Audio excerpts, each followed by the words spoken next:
আসসালামু আলাইকুম গাইস, দেখতে পাচ্ছেন আমি এখন একটা ট্যাঙ্কি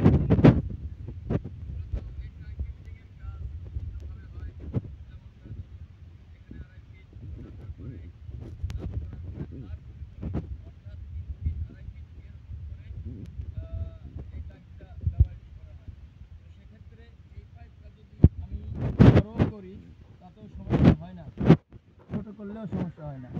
কিন্তু এখন দেখা যাচ্ছে যে এই বাড়িতে বা এই ট্যাঙ্কিটা আমি যে ফিটিংস করতেছি এখানে কিন্তু গাঁথা নাই। গাঁথা না থাকার কারণে দেখতে পাচ্ছেন আমার সমস্যাটা যেটা হচ্ছে সেটাই আমি আপনাদের মাঝে তুলে ধরার চেষ্টা করছি। দেখতে পাচ্ছেন এটা আমি এইভাবে লাগালাম, লাগানোর পরে এলবো দিয়ে টেনে নিয়ে আসলাম। এখান থেকে দেখেন পাইপটা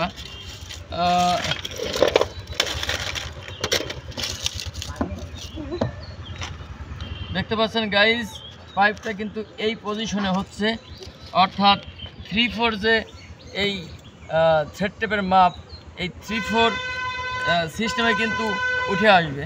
তো এই পাইপটা কিন্তু দেখতে পাচ্ছেন যত কমই ওই 4.5 ইঞ্চি বা 4.5 ইঞ্চি উঁচু আছে।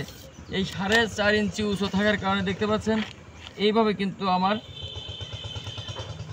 এইভাবে এখন কিন্তু 5 ইঞ্চি হয়ে যাবে, কারণ এই এলবোর মাপটাই 1 ইঞ্চি আছে। দেখতে পাচ্ছেন এই পাইপটা এই পজিশন দিয়ে যায়, তাহলে কি হচ্ছে আমার ট্যাঙ্কির পানি কিন্তু ঢুকছে না এবং বাইরেও হচ্ছে না, কারণ এই পাইপটা এখন তো আমি চাইলে এভাবে কাজ করতে পারবো না, যে অনেক অসুবিধার ব্যাপার হয়ে যায়। কারণ আমার এই পানির পাইপটার দেখা যাবে যে এই এত দূর পর্যন্ত পানি ব্যবহার হবে, আর ট্যাঙ্কিতে আমার এতটুকুন পানি কিন্তু থাকবে। আর এতটুকুন পানি থাকলে পানি কিন্তু একসময় নষ্ট হয়ে যাবে, এতে করে গন্ধ হবে, পানির স্বাদ নষ্ট হয়ে যাবে, গোসলের জন্য তৃপ্তি থাকবে না, পানিটাতে গন্ধ গন্ধ ফিল হবে। তাই আমি কি করছি সেটাই কিন্তু আমি আপনাদের এত সময় ধরে এই গণ পেশাল পাইলে কিন্তু আপনাদের বোঝানোর চেষ্টা করতেছি।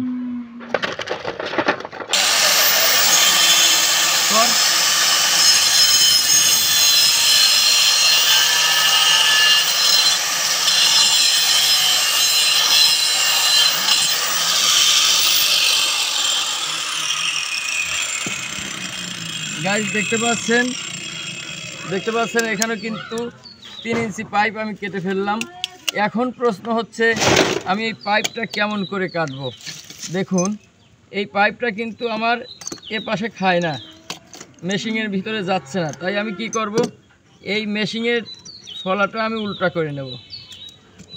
মেশিনের ফলা উল্টা করে নিয়ে এই মেশিন আমি উল্টা করে পেঁয়াজ কাটাবো।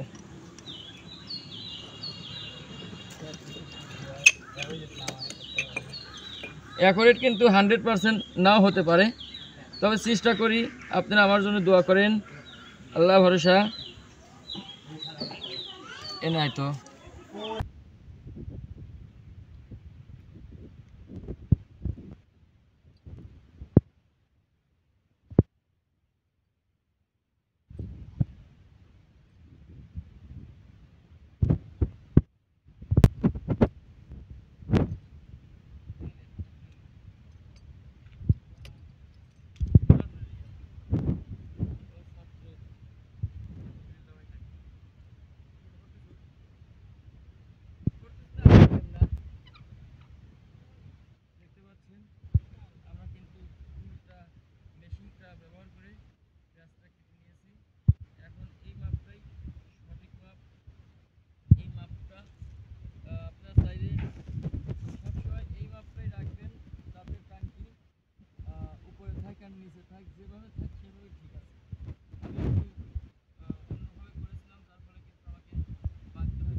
এই গেলা সময় এত সুন্দর পেঁয়াজ কাটে, যে মনে হয় যে মেশিন, আমি সারা জীবনই পেঁয়াজ কাটতো।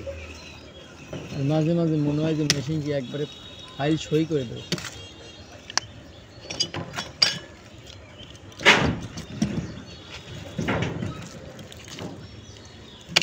তো পেঁয়াজ না